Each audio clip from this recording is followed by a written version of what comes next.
오늘 주시는 하나님의 말씀은 요나 3장 1절에서 2절 말씀입니다. 제가 봉독해 드리도록 하겠습니다. 여호와의 말씀이 두 번째로 요나에게 임하니라. 이르시되 일어나 저 큰 성읍 니느웨로 가서 내가 네게 명한 바를 그들에게 선포하라 하신지라. 할렐루야. 오늘 저는 실패한 자에게 다시 찾아오시는 하나님이라는 주님의 말씀으로 함께 은혜를 나누겠습니다. 우리는 인생을 살면서 예외 없이 누구나 실패를 경험합니다. 큰 실패로부터 작은 실패에 이르기까지. 그래서 어찌 보면 그 실패라는 것이 우리의 일상 가운데서 가장 많이 경험하는 그런 보편적인 사건일 수도 있습니다. 그래서 우리 그리스도인들도 예외는 아닙니다.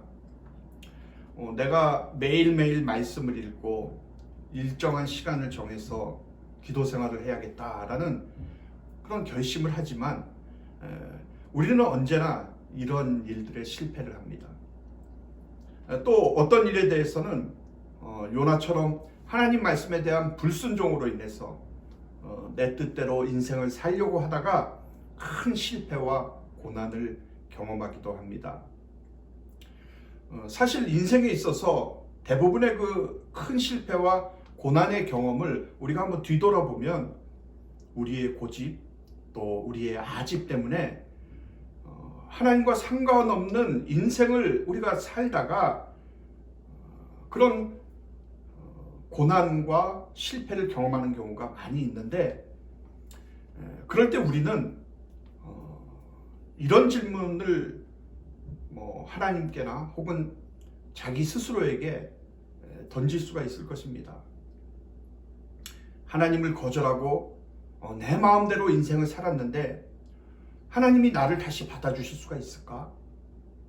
다시 새로운 인생, 회복된 인생을 살 수가 있을까? 라는 것이죠.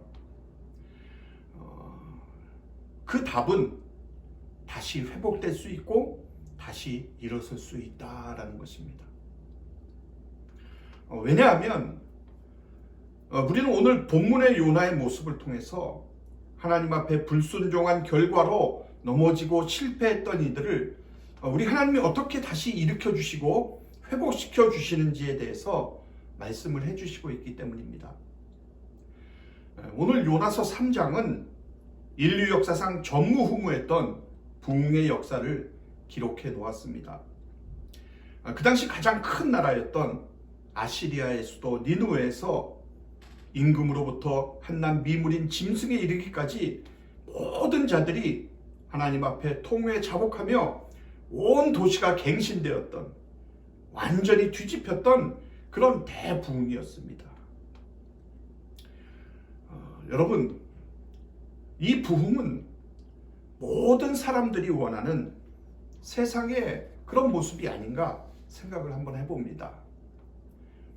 모든 사람들이 악에서부터 돌아서고 자기의 잘못을 뉘우치고 하나님 앞으로 돌아오는 이 사회적인 현상을 부흥이라고 할 때에 정말 모든 선교사들이, 모든 목회자들이, 아니 예수를 믿는 우리 모두가 꿈꾸는 세상이 바로 이와 같은 세상이 아니겠습니까? 내 평생에 한번 봤으면 하는 이 부흥의 모습, 그냥 옛날 과거에 있었던 일로 또는 책으로만 읽는 그 부흥의 모습이 아닌 저와 여러분들의 삶 속에 실질적으로 체험하게 되는 그 부흥의 모습을 우리가 이 시대에도 꿈꿀 수가 있다라고 한다면 정말 어떻게 그런 세상을 우리가 만들 수가 있을까? 그 원리와 원칙을 오늘 요나서 3장에서 우리가 살펴볼 수가 있다는 것입니다. 하나님은 어떻게 이런 놀라운 부흥을 이루어내시는가? 하나님은 어떻게 이런 세상을 우리 가운데 허락을 하고 계시는가? 그 제일 되는 원칙이 오늘 본문에서 아주 의미심장하게 시작을 하고 있습니다. 1절 말씀에 보면 여호와의 말씀이 두 번째로 요나에게 임하니라 이르시되 라고 합니다. 자, 여기서 가장 중요한 것은 두 번째라는 말입니다. 하나님의 말씀이 두 번째로 임했다고 합니다. 무슨 말씀입니까? 두 번째로 임했다는 것은 즉 첫 번째 실패한 자에게 다시 찾아오신다는 의미입니다. 실패한 자에게 하나님께서 다시 기회를 주시기 위해서 찾아오시는 이 실패자를 찾는 하나님의 원리가, 이것이 부흥의 아주 중요한 원리인 것입니다. 여러분, 요나가 누구입니까? 요나는 자신의 사명을 저버리고 하나님께로부터 도망간 그런 도망자입니다. 하나님의 말씀을 정면으로 거역한 선지자예요. 많은 사람들을 위험에 빠뜨리고 바다에 내동댕이 쳐진 비참한 실패자입니다. 그러나 하나님은 자기 계획을 망친 그 요나를 버리거나 포기하지 않으시고 자신의 잘못을 회개하는 요나에게 두 번째로 찾아와 말씀을 하시는 것입니다. 그래서 하나님이 쓰신 종들을 살펴보면 실패를 경험한 사람들을 하나님이 다시 들어 쓰시는 것을 우리가 볼 수 있는데, 근데 실패한 사람들을 찾아오신다는 그 이유가 무엇일까요? 우리가 생각하기에는 한 번도 대학 입시에 떨어져 본 적이 없고, 입사 시험에도 떨어본 적이 없고, 드라이브 라이선스도 떨어져 본 적이 없는, 그냥 계속해서 성공의 가도를 달려가는 그런 엘리트들만 하나님이 골라가지고 부흥의 주인공으로 쓰실 것 같은데, 하나님의 부흥의 원리는 그게 아니라는 것입니다. 실패한 자를 찾아오시는 하나님, 아픔을 경험한 자, 바닥을 경험한 자, 정말로 자기가 이렇게 부끄러운 존재라는 그 사실을 뼈저리게 경험한 자에게 두 번째로 임하여 이르시되 그들에게 소망을 주시면서 찾아오셨다라는 것입니다. 그래서 하나님은 철저하게 실패한 나머지 저 밑바닥 수월의 뱃속까지 떨어졌던 그 실패자 중에 실패자인 요나 선지자에게 두 번째로 다시 제2의 기회를 주시면서 역사의 전무후무했던 가장 큰 부흥인 니느웨 성의 부흥의 주역으로 쓰시는 것을 우리가 보게 됩니다. 그래서 여러분은 오늘 꼭 기억하셔야 될 것이 있습니다. 우리는 모든 면에서 실패한 경험들이 있습니다.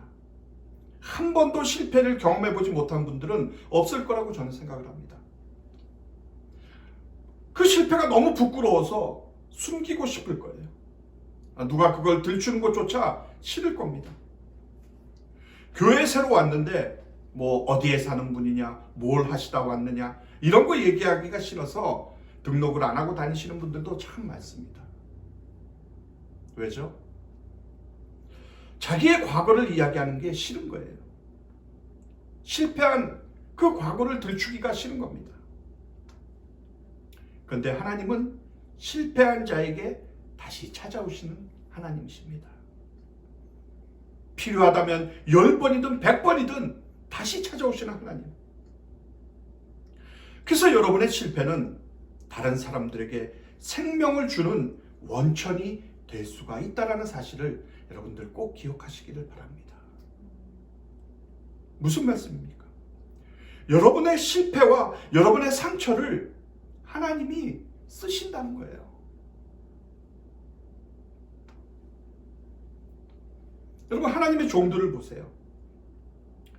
하나님은 자기 아내를 누이라고 한 번도 아니고 두 번씩이나 속였던 정말 치사한 남자인 아브라함에게 다시 찾아오셔서 그를 믿음의 조상이 되게 하셨습니다. 또 모세처럼 실패를 경험한 사람이 어디 있습니까? 애굽의 왕자라는 최고의 자리에서 사람을 죽이고 광야로 달아나서 40년 동안이나 광야에서 목동 생활을 하는 그 최하의 자리로 내려간 그 사람이 바로 모세입니다. 그러나 하나님이 모세에게 다시 찾아오셨어요. 애굽에서 노예살이를 하고 있는 당신의 백성들을 애굽에서 구출하는 그 일에 위대한 종으로 사용을 하시지 않습니까? 베드로는 어때요? 예수님을 3번씩이나 부인했던 수제자라고 하는 그 베드로. 자기 절망과 무능함에 이제 나는 낙오자다, 나는 실패자야 하고 베드로가 다시 물고기나 잡으며 살아야지 하고 그 돌아갔던 그 갈릴리 바다에서 부활하신 예수님께서 조반을 준비하시고 요한의 아들 시몬아, 네가 나를 사랑하느냐? 네가 나를 사랑하느냐? 다시 그에게 찾아오셔서 내 양을 치라, 내 양을 먹이라, 다시 사명을 주시면서 사람 낚는 업으로 다시 세우는 모습을 우리가 봅니다. 사랑하는 여러분, 하나님은 실패자를 찾아오십니다. 그러므로 하나님이 여러분을 포기하지 않았는데 실패했다고 스스로 포기하지 마세요. 스스로 포기하지 마시라는 겁니다. 자녀 교육에 실패했다고 다 끝난 게 아니에요. 결혼에 실패했다고 해서 내 인생이 망가지는 게 아니라는 거예요. 비즈니스 한번 부도났다고 해서 이제 더 이상 나는 사업에 성공하지 못한다고 그렇게 좌절하지 마시라는 얘기예요. 왜냐하면 하나님은 실패한 자에게 다시 찾아오시기 때문입니다.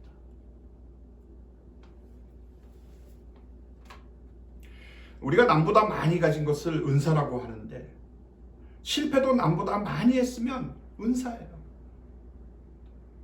재물을 남보다 많이 주셨으면 남을 위해서 쓰라고 한 것처럼, 재능과 재주를 많이 주셨으면 남을 위해서 쓰라고 그 은사를 주신 것처럼 여러분의 실패, 여러분의 아픔, 여러분의 상처와 고난도 남보다 많이 가졌으면 남을 위해서 쓰라고 하나님께서 틀림없이 그 실패한 경험에 찾아오셔서 남을 위해서 쓰도록 여러분들에게 사명을 주시는 것입니다.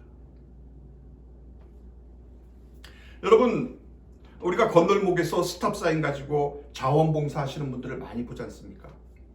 근데 통계에 의하면 많은 그 자원봉사자들 중에서 그들이 그렇게 봉사를 하는 이유가 그들의 가족 중에서 길을 건너다가 차 사고로 사랑하는 이들을 잃은 경험을 했기 때문에 자원봉사자로 그 일에 나서기 시작했다는 것입니다. 아픔을 경험했기 때문에, 실패를 경험했기 때문에 그 일에 자기의 시간과 정성을 들이면서 봉사를 하는 사람이 됐습니다. 남을 축복하는 사람이 되고 남을 섬기는 사람이 됐다는 것입니다. 그 실패가 그 사람을 쓰임받는 사람으로 만들었습니다. 여러분, 병원 신방을 가장 잘하는 사람이 누군지 아십니까? 자기가 병원 신세를 져봤던 사람이에요. 아픔을 경험한 사람이죠. 누가 암 환자를 위로할 수 있을까요?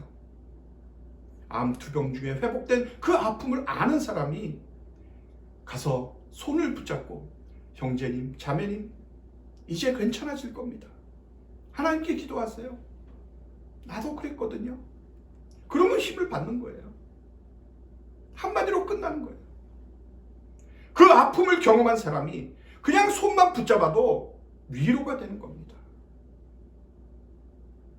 그러니까 아픔을 경험한 사람이 건강한 사람보다도 훨씬 더 영향력을 갖게 되는 것이죠. 이게 하나님이 역사하시는 방법입니다. 실패를 경험한 자, 눈물의 빵을 먹어본 자, 인생의 바닥을 아는 자, 얼마나 자존심이 상하는 게 뭔지를 아는 자, 그런 자들에게 하나님이 찾아가셔서 일으켜 주시는 겁니다. 그리고 그들을 통해서 부흥을 일으키시는 거예요. 여러분, 그거 아십니까? 자기의 아픔을 나누면 그 아픔을 서로 위로할 공동체가 즉시로 모여요. 그게 하나님이 여러분에게 주신 은사입니다. 그래서 어떤 면에서는 여러분이 당한 아픔과 그 고난과 실패의 경험이 남을 섬기기 위한 하나님의 거룩한 은사로 여러분에게 주셨다는 것을 여러분 꼭 기억하시기를 바랍니다. 사랑하는 여러분, 그런데 하나님은 왜 이렇게 실패를 경험한 자를 찾아오셔서 사명을 주시는 걸까요? 실패를 경험해 보지 못하고 성공의 가도만을 달린 사람들은 무슨 잘못이 있을까요? 물론 잘못이 없죠. 근데 왜 하나님은 실패한 자를 찾아오실까요? 여러분, 그것은 실패를 경험하지 않은 사람들은 죽었다 깨어나도 깨달을 수 없는 것이 하나 있기 때문에 그렇습니다. 그게 뭐냐 하면 겸손입니다. 겸손. 한 번도 실패를 경험해보지 못한 사람은 겸손을 모릅니다. 드러내놓고 얘기를 안 할지는 모르지만은 딱 붙어 있는 게 바로 교만이라는 것이 그들에게 붙어 있습니다. 실패를 경험하지 않으면 몰라요. 요나가 처절하게 실패하지 않았으면 오늘 복음의 영광과 능력을 몰랐듯이, 정말 실패하지 않았다면 하나님께 쓰임받는 그릇으로 연약한 자를 들어 쓰신다는 이 복음의 원리를 그가 깨달을 수가 없었듯이, 실패한 자에게 찾아오시는 하나님의 이유는 우리에게 겸손을 배우게 하시기 위함인 것입니다. 본문 2절 말씀을 보시길 바랍니다. 일어나 저 큰 성읍 니느웨로 가서 내가 내게 명한 바를 그들에게 선포하라 하신지라. 자, 오늘 본문 1절과 2절에서 하나님이 요나를 향해서 말씀하신 내용은 니느웨 성으로 가서 하나님의 말씀을 선포하라는 것입니다. 근데 오늘 이 말씀과 똑같은 말씀이 요나서의 시작인 1장에서도 나와 있습니다. 요나서 1장 1절과 2절에 보면 하나님이 요나에게 니느웨 성으로 가서 하나님의 말씀을 선포하라는 그 사명을 주셨습니다. 그런데 이러한 하나님의 부르심과 뜻을 요나는 어떻게 했죠? 거부해버렸습니다. 그 다음부터는 우리가 알듯이 요나가 하나님을 피하고 도망가다가 정말 바다에 빠지고 큰 물고기 뱃속으로 들어가서 그렇게 혼이 나는 그러한 장면들을 우리가 봅니다.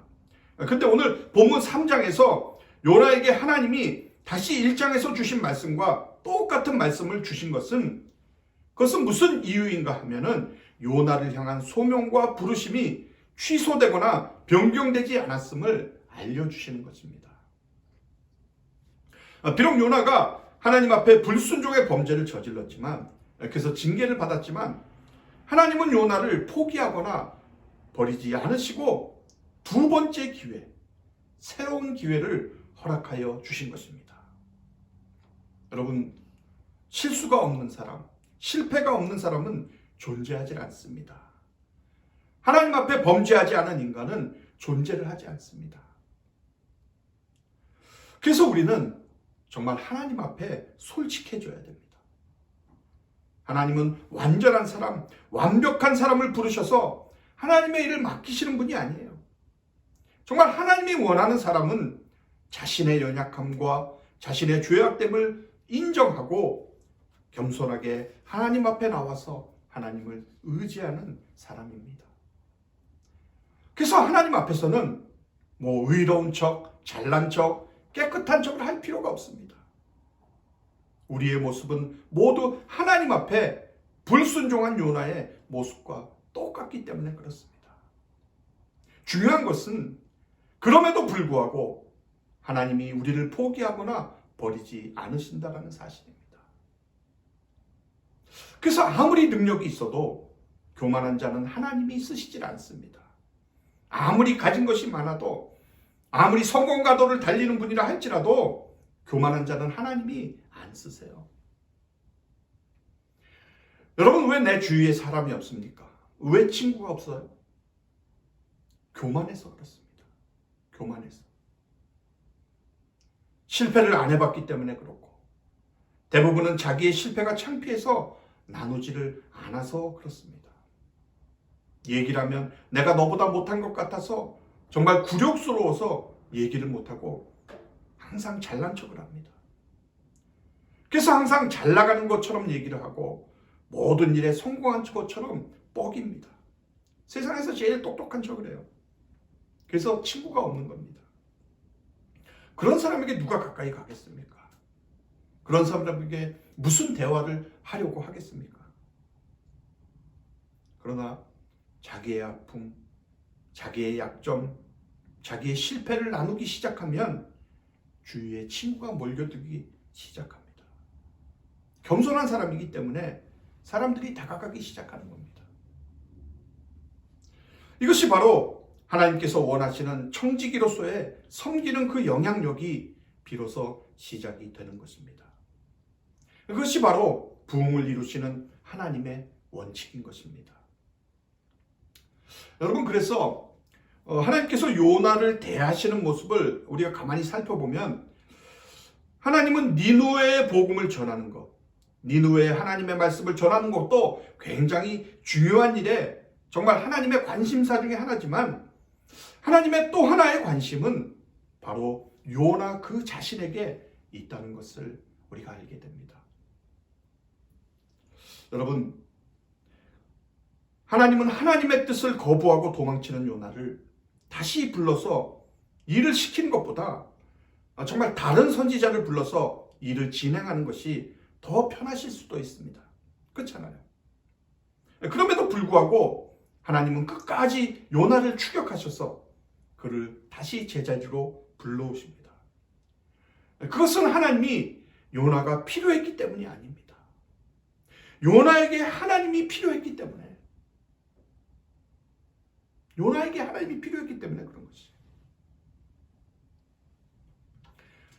이건 여러분의 이야기이기도 합니다.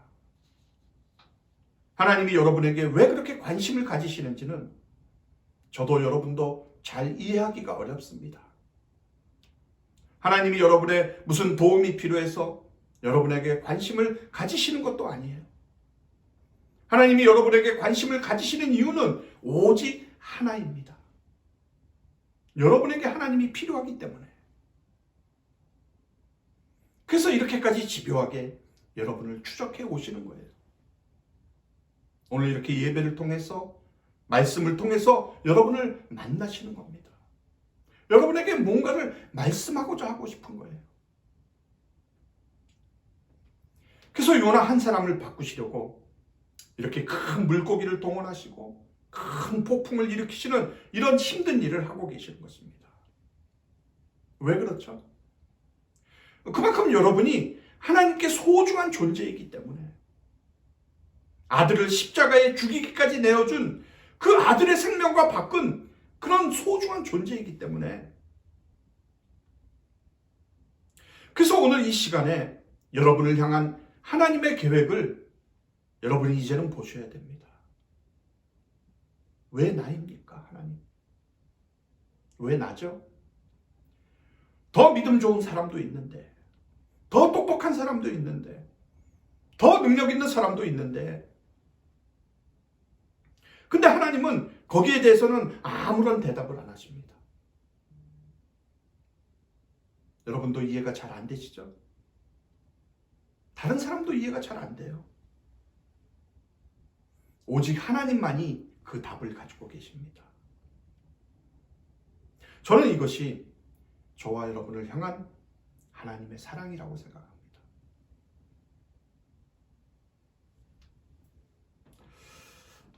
사랑하는 여러분, 하나님이 요나에게 맡기시는 일은 영혼을 구원하는 일입니다. 하나님이 가장 기뻐하시고 영광스러운 일입니다. 이 일에 하나님은 끝까지 요나를 참여시키고 싶으셨어요. 그래서 요나를 통해서 그 일을 진행하고 싶으셨던 것이에요.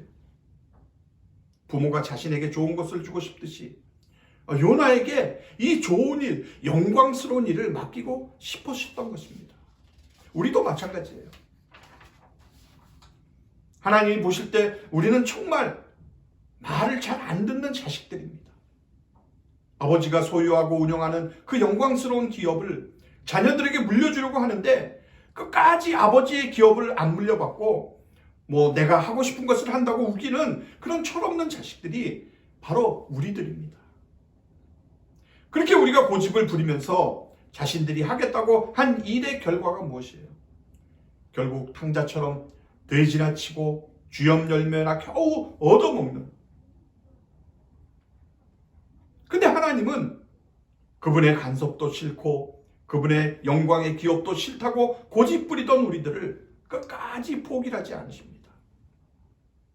그리고 마침내 우리가 실패와 고난을 경험한 후에야 하나님 아버지의 기업이 얼마나 복된 것인지, 우리를 향한 하나님의 마음이 얼마나 좋은 것인지, 내가 얼마나 하나님 앞에 불효한 자식이었는가를 깨닫게 하시고, 그리고 뉘우칠 수 있도록 우리를 기다려주시고 그 자리에까지 이끌어 주시는 것입니다.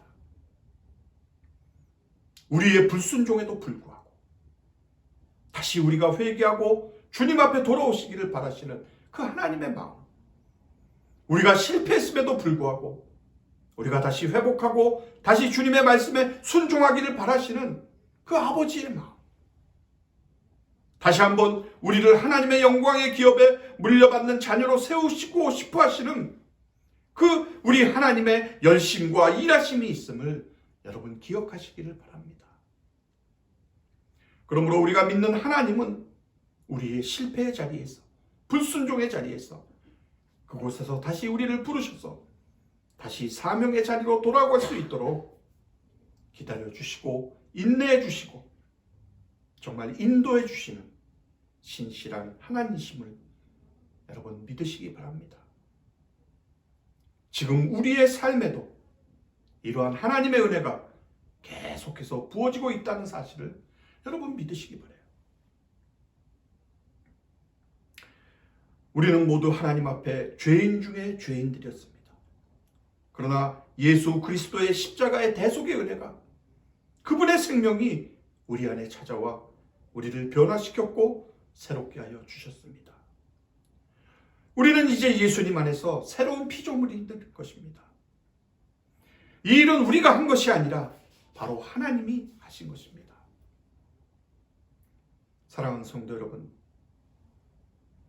수월의 뱃속 지옥 밑바닥까지 떨어졌던 그 요나에게 다시 찾아오셔서 물고기 뱃속에서 하나님, 나 같은 사람도 쓰시겠습니까? 라고 그 주님 앞에 소원을 한 그 소원을 주님께서 들으시고 그 헌신의 기도를 받으시고 하나님이 그를 쓰시기 위해서 마른 땅으로 끄집어내시더니 지체하지 않으시고 두 번째로 임하여 이르시되 니느웨로 가서 내가 내게 명한 바를 그들에게 선포하라고 말씀하신 그 하나님께서 여러분의 그 부끄러웠던 실패의 경험, 아팠던 나의 과거의 경험들, 정말 들추기 싫었던 그 추한 나의 모습조차도 하나님은 당신의 그 능력과 손에 붙잡아 우리를 겸손케 하시고 다시 사명 주셔서 요나처럼 부흥의 주인공들로 우리들을 쓰실 것을